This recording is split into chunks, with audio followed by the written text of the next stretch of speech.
Shalom. Nous poursuivons notre étude sur la liturgie et je m'intéresse de nouveau, nous n'avons pas terminé la première bracha, un nouveau passage dans cette première bracha, où Mevi Goel Livne Venehem.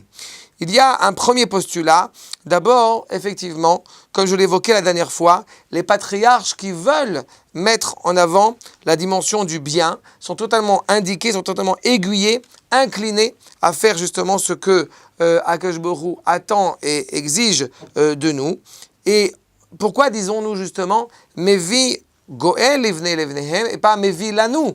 Pourquoi ne pas nous apporter? Pourquoi pas Yavi Lanu? Pourquoi pas dans un futur nous apportera-t-il justement la délivrance aux fils de leur fils? Eh bien, je crois que au vu des mérites, au vu des vertus tellement exceptionnelles de nos patriarches, que justement il n'y a pas besoin d'écrire il nous apportera la délivrance. Mais au contraire, c'est un acte quotidien, une dynamique constante d'élévation justement pour l'éternité, que ceux qui effectivement se réclament d'être les fils de Avraham, Yitzhak et Yaakov, ceux qui se réclament d'avoir les mêmes qualités que Avraham, Yitzhak et Yaakov, c'est en cela où justement ils sont animés par la finalité du projet divin.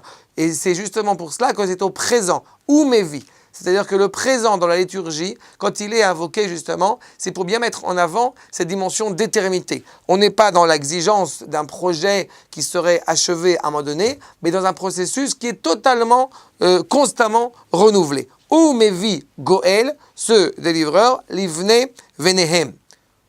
Shalom.